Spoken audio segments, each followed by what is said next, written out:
Ladies and gentlemen, welcome back to another episode of Haunted America. On today's episode, we have two Reddit stories. One titled, What Happened the Night I Decided to Kill Myself? And the other, The Day We Pissed Off Something in the Basement. Without further ado, this is Haunted America. Let's get right into it.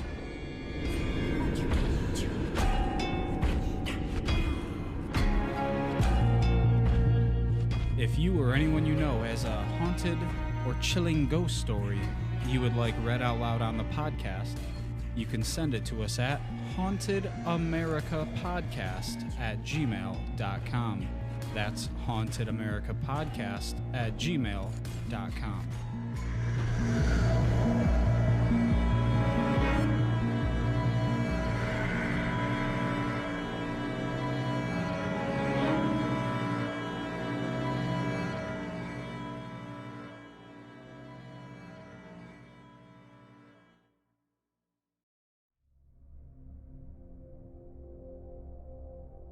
Let's get right into the first story.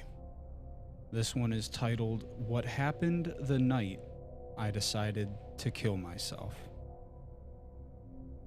This is a story I heard from a woman I recently became friends with. She told me this really happened to me, and then I decided to share the story. 8 years ago, after being severely bullied at work and having her entire personality denied, she decided to end her life. She placed her suicide note and will, including things like the location of her insurance papers, who should receive her savings and passwords, into her wallet, and went to the top floor hallway of an old apartment building with seemingly weak security. But dying sober was, after all, terrifying. With alcohol and sleeping pills in her system, she was totally out of it, hyped up in a strange, reckless mood, and leaned forward shouting, "Here I go." Then when she happened to glance down, there was a prior guest. But something was strange. The same hairstyle as her, without a doubt, the exact same clothes, and the clothes she was wearing weren't even sold in stores. There's no way someone else could coincidentally be wearing the exact same thing at this exact moment.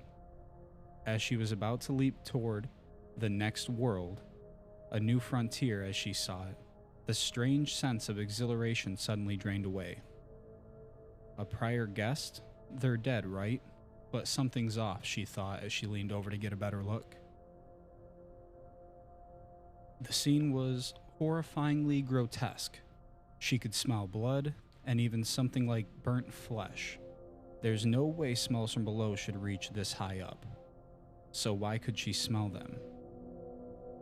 The body had its legs bent in unnatural directions, arms twisted, the spine sticking out from the back, one eyeball popping out of the face turned sideways, and brain matter oozing from the skull. And yet, despite how nauseating it was, she couldn't look away. As she stared at it, she finally realized what was off. Wait, this can't be real. That's me. Just a few minutes from now. The moment she realized it, a chill ran down her spine.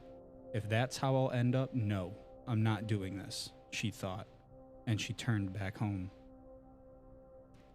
When she got home, overwhelmed with a storm of emotions, her mother gently stroked her head and pulled her into a warm hug, smiling faintly as she whispered, "Welcome back. You made it just in time." At that moment, it was like something inside her broke, and she broke down sobbing. Her mother seemed to know something, but didn't say a word about it. After deciding not to go through with the suicide, something shifted inside her. The workplace bullying rapidly faded. Her work began to be recognized. She made friends, found allies, and she left the company peacefully after getting married. She told me, "To this day, I still don't know who or what that me who died before I could jump really was. I don't know why I saw something like that either. But thanks to seeing myself mangled and broken from jumping too soon, I'm still alive today." So let's, no pun intended, let's jump right into this.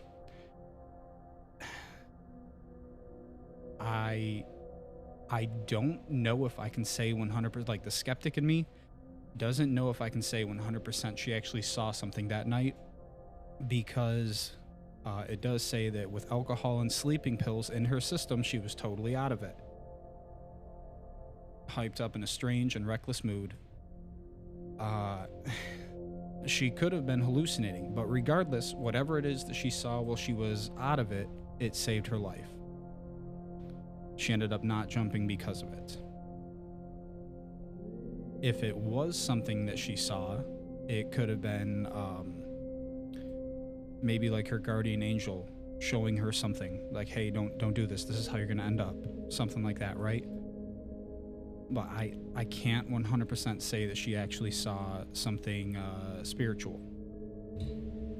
Let's read some of the comments here on this story. The last part reminded me of when I was a kid and I tried to kill myself. My mother told me if I get into trouble one more time, there would be serious consequences. Well, I got in trouble one day at school, and that, amongst other reasons, was enough for me to take out my hunting rifle and try to do it. I turned off the safety and pulled the trigger, but the safety was back on somehow.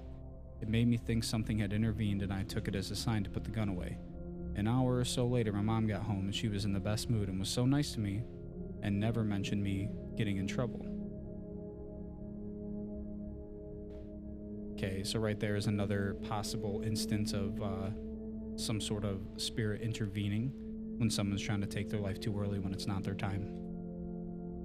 Let me know what you guys think of the story. If you're listening on YouTube or on Spotify, you guys can drop comments down below. Let me know what you think about that.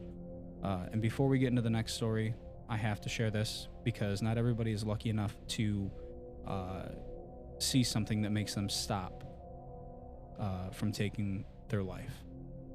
If you or someone you know is depressed or having suicidal thoughts, this is the number for the Suicide and Crisis Lifeline, 988.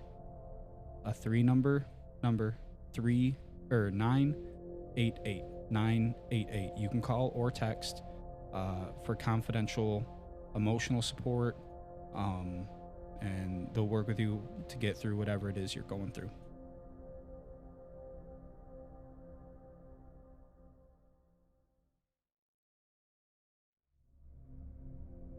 Let's get into the next story. This one is titled, "The Day We Pissed Off Something in the Basement." My little brother and I enjoyed getting into mischief growing up, especially when it involved investigating our haunted house. We noticed no matter how many people are in the basement, no one ever wants to stay there very long. It always felt like multiple sets of eyes were watching you, waiting. Around that time, our church gave us small Bibles, and we were reading them because we heard that you can deter ghosts that way. We figured that the most haunted place in our house was the basement, so we went to the basement to read the Bible out loud. We should have known something was up when we went to the basement door and it wouldn't budge open. It took both of us to force the door open. We got to the basement and I started reading. I didn't get more than 2 pages in when we started. Okay, yep, see, another reason why Reddit's just all over the place. I didn't get more than 2 pages in when we started. You're a very heavy footsteps. What? Make that make sense, people. Reddit, come on. Proofread the stuff before you post it. And I should probably proofread before I read it. But I want to be surprised when I read the stories. Here we go. Very heavy footsteps and whispers. We just thought it was one of our older siblings fucking with us. We looked where the footsteps were coming from and there was nothing there. But the moment we looked away, my little brother slammed it to the ground. He screamed in agony, begging for help. I immediately stopped reading and ran to his side. Tell them up. Come on, people. I honestly thought he tripped. That was until I saw the scratch marks on his back. There were 3 distinct marks. They look like They look like a velociraptor or something scratched him hard. I immediately yelled in all general directions to leave us alone. That was a freaking mistake. We heard a blood-curdling scream, and we took off running up the stairs. The moment we made it upstairs, the door slammed shut so hard it cracked the hinges. We learned that day to never read the Bible in the basement. Whatever is down there doesn't like it. To this day, you can't stay down in that basement for too long. I'm 25 and will not stay down there longer than I have to. You are also 25 and should not probably be posting on Reddit without proofreading your stories.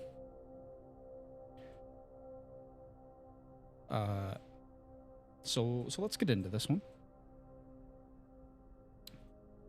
Obviously, whatever is down there is demonic.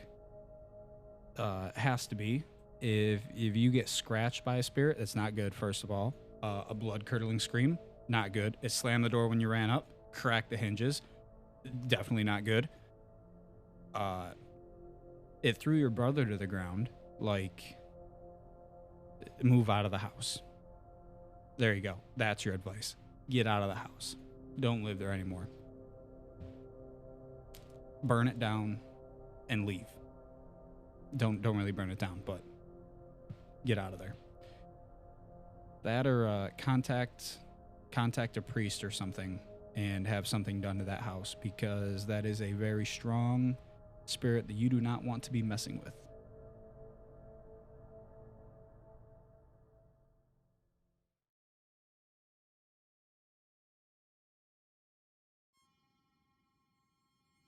So that is all we have for you guys on today's episode of Haunted America. If you would like your haunted story read out loud on the podcast, you can email us that story at hauntedamericapodcast@gmail.com. That's hauntedamericapodcast@gmail.com. Until the next time, I am your host, Dalton Taylor, and I will catch you guys on the next episode of Haunted America.